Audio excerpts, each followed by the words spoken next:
Good morning, YouTube, and welcome to VEDA Day 25. VEDA stands for Vlogging Every Day in August. I also did VEDA in April, and it's a way for me to try to just improve my vlogging skills. But today's prompt or question of the day is, what is your favorite mode of transportation? And, my favorite mode of transportation that exists in the universe would probably be the helicopter.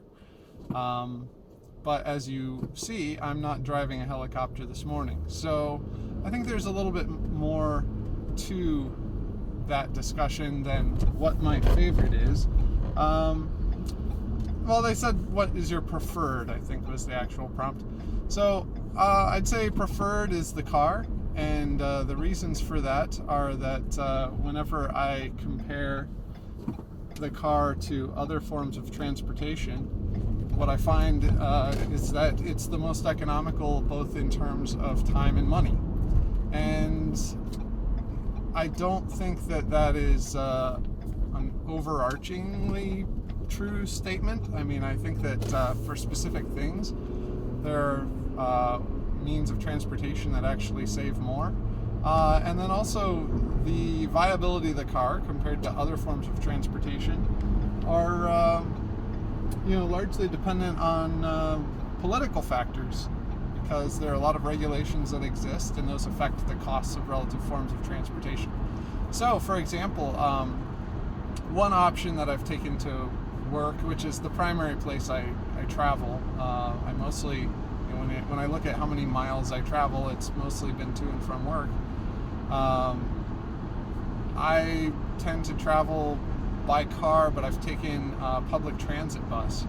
And the interesting thing is that the public transit bus didn't really save me a lot of money once I already owned the vehicle. So, I was a little bit puzzled by that. And another thing that I was puzzled by was the fact that, now there's a bunch of traffic stopping up ahead. That's a good start to the freeway. I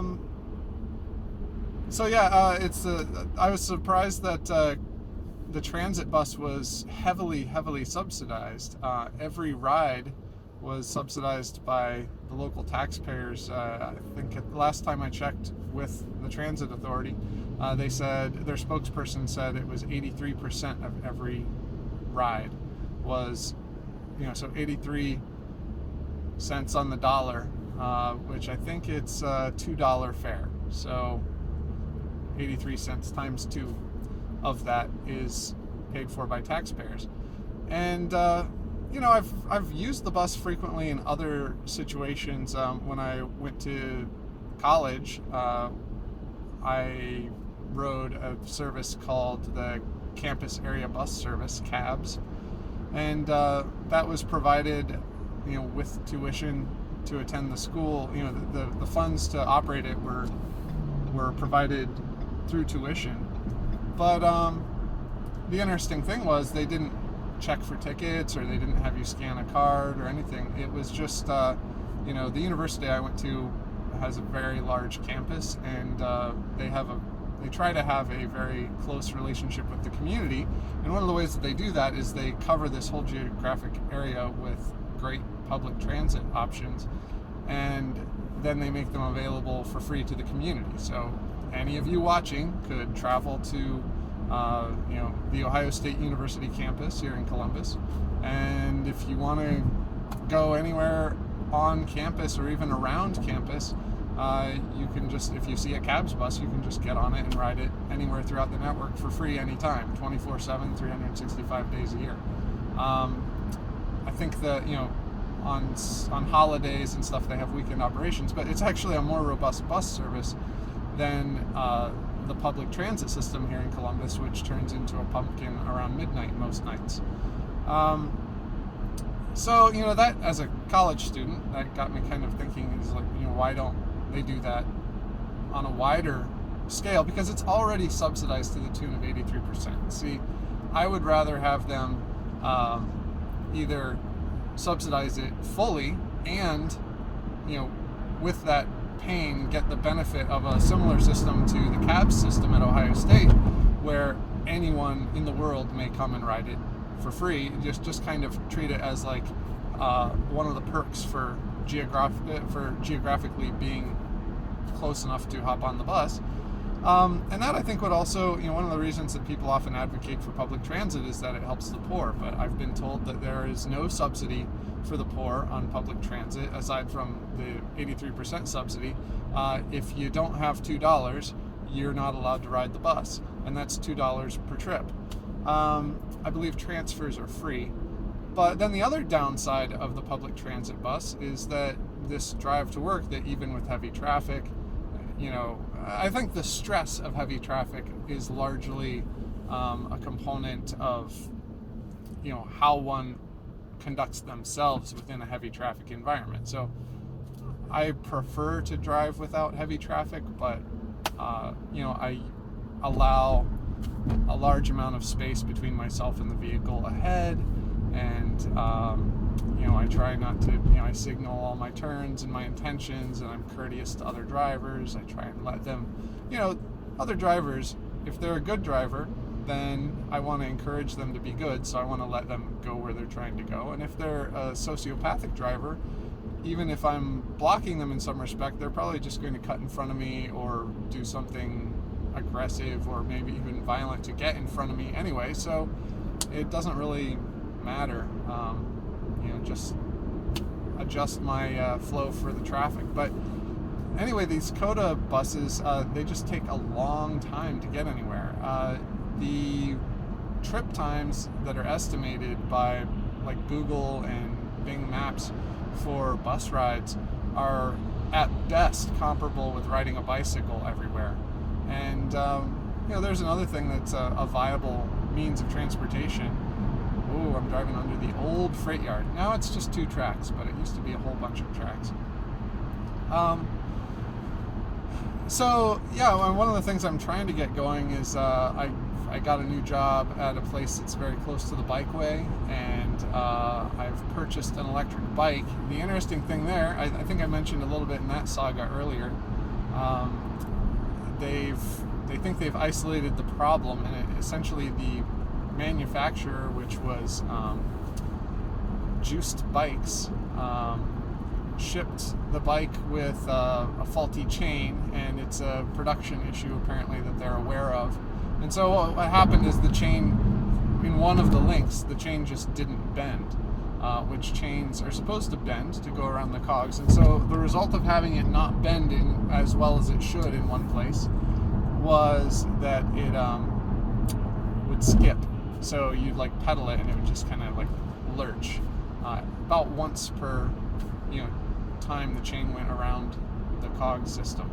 So anyway, I've had to deal with the whole warranty replacement process on that. So technically the bike works it's an electric bike, and it works in an electrical standpoint as near as I can tell with the few test rides I've done on it. But part of it is that it's also a pedal assist bike, so the way you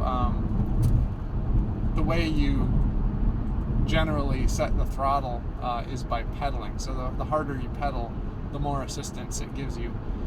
There is also a thumb throttle, so you can just cruise along at about 20 miles an hour without pedaling at all. But most of the I would like to make sure that since it's a bike, if the electrical system goes wrong, I can at least pedal it home.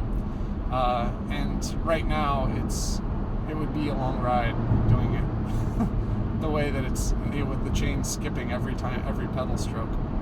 So, a bike is a great way of travel. It's just that I live in Ohio, and it's really hot and humid in the summer, and then in the spring and autumn it's generally okay, but it can rain a lot.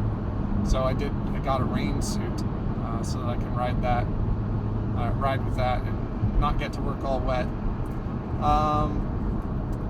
But it's also cold in the winter, like really bitterly cold, like negative temperatures. And last winter was very, very mild, so we really got out of it. We missed out on the worst of it. But sometimes, some years it just like, I think a couple years before that, it just it like snowed once, and it just got cold after that, and it like the original layer of snow just never seemed to melt for like a month or two, and it just about once a week there'd be a little bit more added to it. So I was heavily relying on sublimation from the sun. It wasn't getting above freezing, so I had to rely on sublimation rather than melting to get rid of the snow on the roads and everything. So I'm not a big fan of rain from the. I don't like being rained on and stuff like that. So I don't mind it getting cold and staying cold, because then you get I prefer snow to rain. But anyway, so it makes it hard to ride a bike. But I see people doing it year-round regardless of the weather, so kudos to them. I could, since it takes the same amount of time and now I'm on a pretty direct route, I could, if the weather's really bad, I could ride the transit bus, but then I'd also have to pay $2 a trip more than, I already have sunk costs into car ownership. So, and the car ride, it takes about 15 minutes to go to work, whereas if I took the bus, it would take, between 30 minutes at best possible and probably an hour if there are a lot of stops and traffic congestion and stuff like that. So, my time is very valuable to me, and I try to really schedule it, and my personal time is even more valuable than my work time. So I find that things like public transit really eat into that personal time a lot. I mean, you're going to be at work the same amount of time regardless, just based on your employment contract. But, so when you take public transit that eats up an additional 45 minutes each way, then, I mean, that's just time taken away from, spending time with the kids. So I'd rather, recover that. So, and, the commute is, I don't think that car travel really would be more economical. I think things are going to get a lot better once we have self-driving cars, kind of things like Uber, except fully automated. Tesla has been talking about providing services like this. So that would be preferable to me driving. I mean, I really like the nice thing about public transit is you can just go and, first of all, the vehicle's already warmed up for you, so you do have to stand in the bitter cold outside for a little while until the transit gets there. And the same would be true of an Uber-like service. So it would probably be more like a cab. It would probably pull up and then send you a message on your mobile device, and then you'd go out and get into the warmed up vehicle, and then you could go about your business, check email, play Pokemon Go, whatever you want to do. You could do that during your commute, and arrive refreshed, which another mode of transit that I really like for certain things, like long distance travel, is I love taking the train, which it's as expensive as air travel, and it takes as long as driving a car, but it's more stress-free than driving a car, and so I like it just almost as, oddly enough, I like riding a train as a destination. In fact, in September here, we've already got tickets to go and do a couple-hour train ride. I'm driving up to Akron, Ohio, and I'm going to ride a steam train for a couple of hours with my family, and then drive all the way back. So figure that one out from a transit standpoint. But yeah, so I mean, I really think it depends, and if it seems like the most efficient form of transportation is passenger air travel from a standpoint of passengers. Obviously, intermodal shipping containers seem to be the most economical thing we have going, but passenger air travel has an advantage that intermodal shipping and large ships in general have, is that aside from the infrastructure at ports like airports and other and ocean ports, there doesn't really have to be a lot of infrastructure at the points in between. Yeah, there are GPS navigation systems for shipping and lighthouses and coast guards and a lot of that stuff. But when a group of economists, when a group of economists studied it, they found that actually air travel, just due to the massive numbers of people it moves, the speed it moves them, and the low amount of infrastructure, it was actually, from a fuel consumption and total system standpoint, the most efficient way to travel. And I really do think once we have self-driving cars, I mean, the reason we didn't ever get flying cars is because, people crash cars all the time, and you don't want them crashing things in the sky and then, falling down on everyone. That's really expensive to people in the air and on the ground. So it didn't really catch on, but once we have autonomous vehicles, I mean, we've already got really good autopilot systems in aircraft, and with an improved air traffic control system that supports automated aircraft really well and helps them work in conjunction with each other, there's no reason why you couldn't just summon like some kind of octorotor, for redundancy in case one of the motors fails, and it would just swoop in and pick you up, or maybe you'd hop in a little module that is like in your neighborhood, and then you'd summon the actual, octorotor to come and clamp onto it, and maybe the little module would have like a parachute system, so that if anything bad happens to the quad rotor, you could like eject and pop a chute. Could have a little flotation device or whatever in case you land in water. So, that I think would be the optimal way to travel. It goes back to the helicopter thing. The advantage of a helicopter is you need even less infrastructure than with aircraft, and the downside is that they're a little bit less efficient in the way that they, in their gas mileage and stuff.